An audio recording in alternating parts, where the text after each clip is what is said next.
국제원자력기구 IAEA의 보고서 발표 이후 정치권의 오염수 방류 논쟁 치열해지고 있습니다. 여당에서는 보고서를 겸허히 수용하겠다. 야당에서는 일본 맞춤형 보고서라며 정반대로 맞서고 있는데요.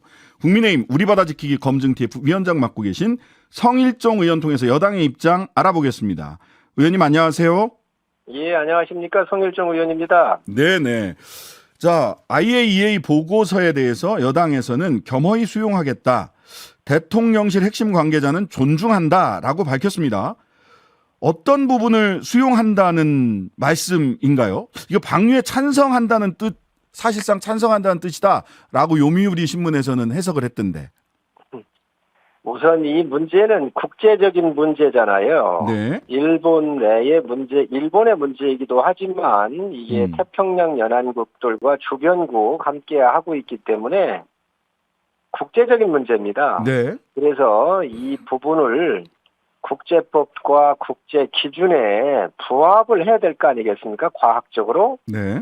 대한민국이 문명 국가입니다. 네. 따라서 이 국제법과 또 국제 기준에 부합을 하기 때문에 이 부분을 문명 국가인 대한민국이 부정하기가 어려운 것이지요. 네. 또 그러니까 이것을 우리가 존중할 수밖에 없는 것이고 이것을 감정적으로 우리가 또 받아들일 수가 없는 부분입니다. 네.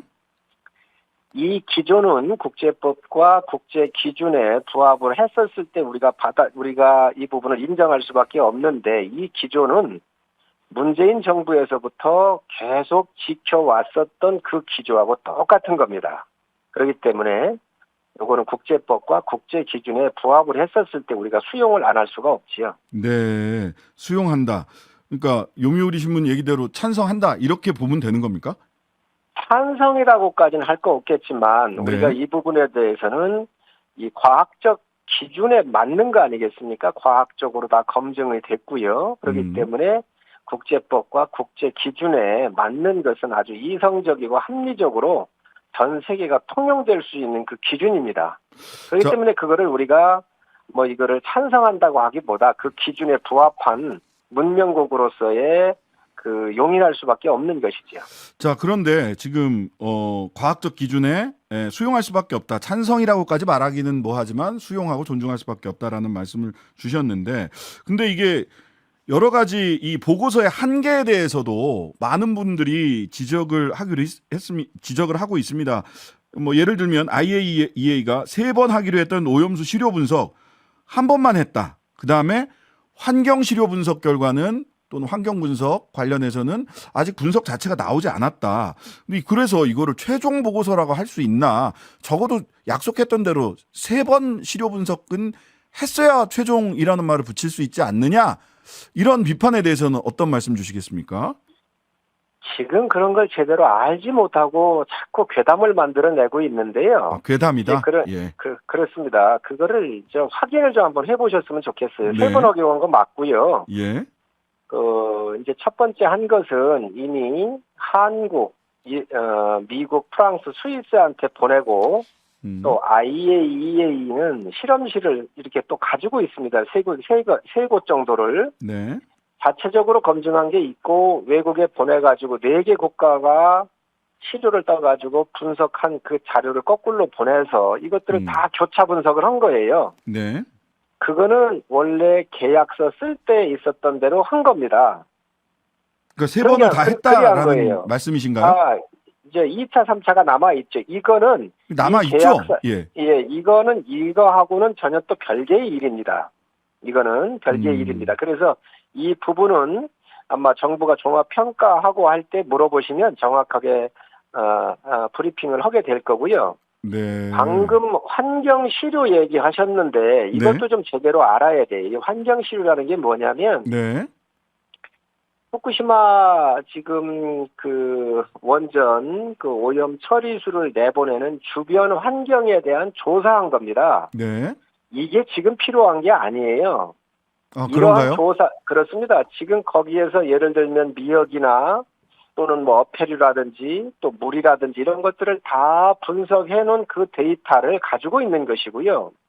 오염 처리소가 나갔을 때 기존에 있는 이 데이터에 나와 있는 이 물성들하고 어떻게 변할 것인가에 대한 자료를 보기 위해서 이걸 한 것이지 이번에 요게 이거를 이번에 뭐 발표를 해야 된다고 하는 그런 상황은 아닙니다. 아니 그러면 그 지금 알프스를 통과한 오염 처리수가 예?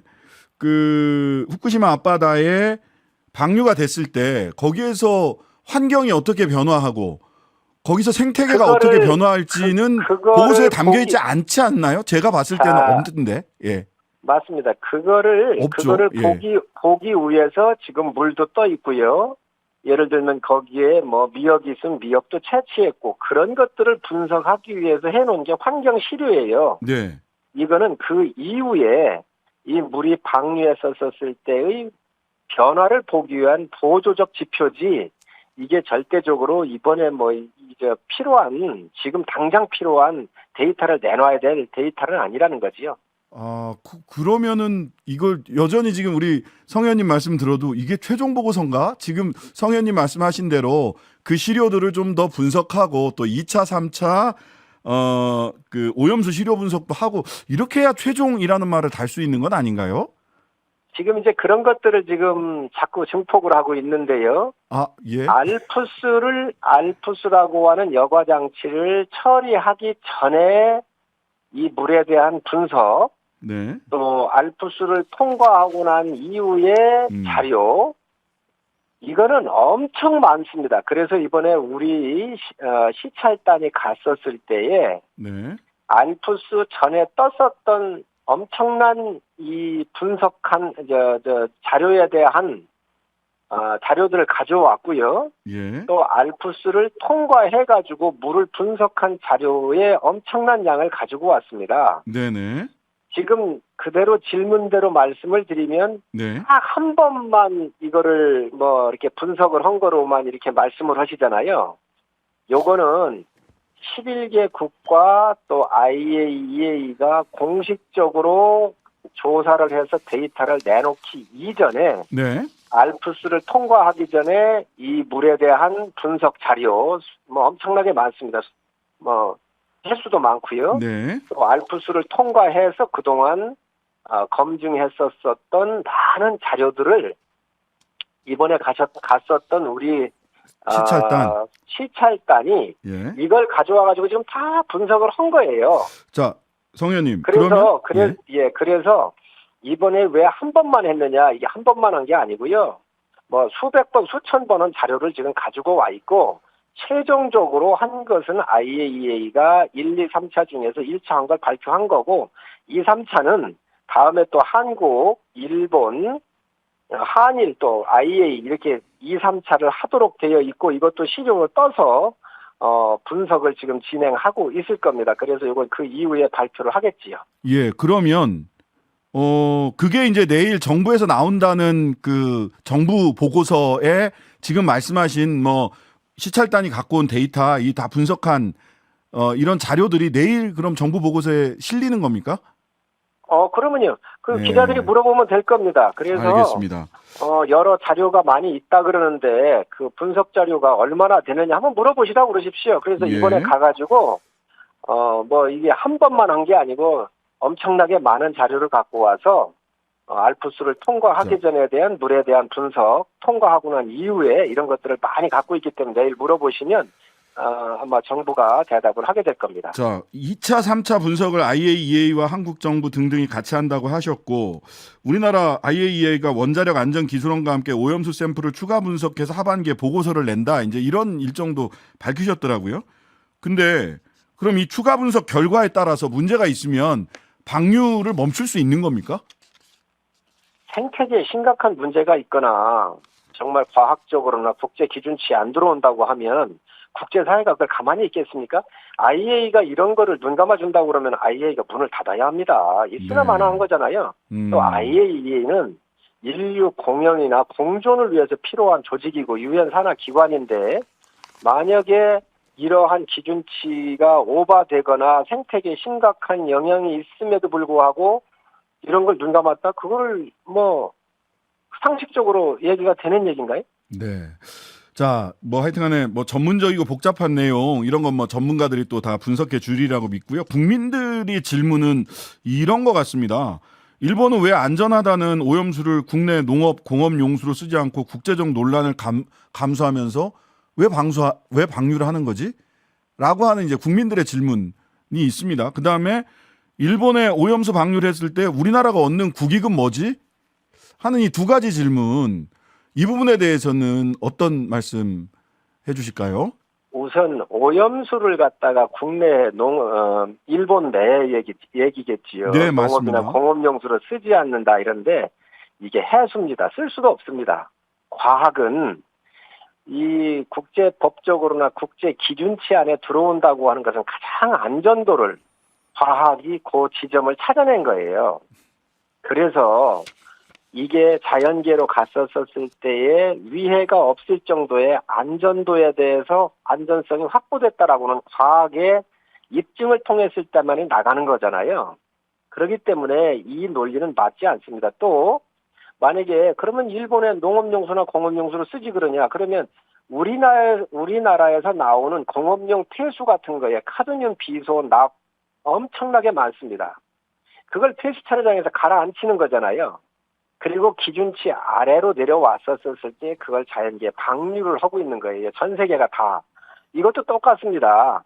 그래서 과학의 적용은 일정하기 때문에 이러한 논리는 맞지 않고요. 네네. 또 두 번째로 이제 말씀 주신 게 우리의 국익이 뭐냐 그러는데 네. 아니 이 대한민국 국익에 지금 어떤 부분이 해가 되나요 여기에? 아니 이익이 되는 거를 가지고 설명을 해주셔야지 국민들이 납득을 하실 것 같습니다. 자, 제가 볼 때는 예. 국가의 이득은 우리 대한민국 문명 국가예요. 국제적인 문제잖아요. 그런데 과학적 접근을 또 검증이 된 걸 우리가 정선 문제 때문에 거부한다고 했었을 때 오히려 전 그게 국가적으로 손해라고 보고요. 또 지금 괴담을 퍼뜨려서 어민들 다 죽이고 있지 않습니까?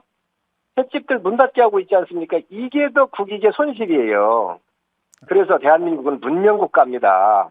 세계에 함께 가는 거예요. 네. 그래서 그러한 국제법적으로나 기준치가 문제가 없으면 우리가 동의할 수밖에 없다라고는 문재인 정부의 기조를 그대로 우리가 승계한 것이고 상식적으로나 과학적으로 받아들이는 것이 저는 합당하지.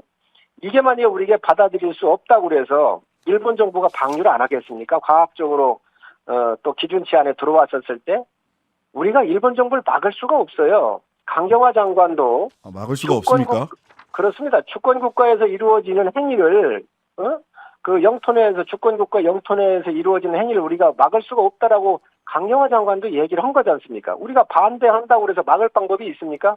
그렇기 때문에 이것을 국제 문제이기 때문에 11개 국가와 IAEA가 기준을 국제 기준치에 들어오는지를 다 검증하고 여기에 우리가 수용할 수밖에 없는 것이지요. 네, 자 야당의 이 후쿠시마 오염수에 관련된 문제 제기에 대해서 김기현 대표 같은 경우 대선 불복, 대통령 탄핵, 총선 전략 이렇게 얘기를 하셨어요. 오염수 방류를 걱정하는 국민들이 대략 한 78% 80% 가까이 된다라고 한 여론조사 결과도 있는데 이게 어떻게 그 탄핵 내지는 대통령 탄핵 내지는 대선 불복으로 이어지는지 어떻게 이어지는 겁니까? 오염수 방류에 반대하면 대선 불복이다? 자, 제가 두 가지만 말씀을 드릴게요. 네. 우리가 우리 집 앞으로 해수가 처리되거나 하수 처리장 된 물이 지나간다고 보면 다 동의하겠습니까? 그거는 정서 문제이기 때문에 이거 반대할 수밖에 없지요. 정서 문제다. 예. 그렇습니다. 정서 문제가 있지요. 자, 그리고 대선 불복 얘기를 했는데 네. 민주당이 이 사실을 모르고 있겠습니까? 이 과학적인 문제, 국제 기준치나 여러 가지 문제, 그다음에 문재인 정부의 기조가 다 있었고 그 기조를 우리가 승계한 건데 민주당이 이거 모르겠어요? 알고 있습니다. 생태학적으로 문제가 없다는 거. 민주당이 정확하게 얘기를 하십시오.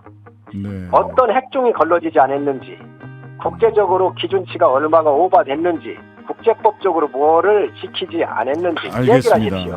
예. 이런 얘기를 안 하고 지금 이걸 계속 끌어간다는 것은 광우병처럼 정권을 끌어내리고 대선 불복하겠다는 것밖에 우리가 해석할 수가 없고 이 이야기는 대한연대의 민경우 대표도 그 정책실장을 했잖아요. 광우병 때. 아, 예. 시간이 다 돼서요. 예. 이분도 얘기한 겁니다. 예, 오늘 말씀 여기까지 듣겠습니다. 성일종 국민의힘 의원이었습니다. 감사합니다.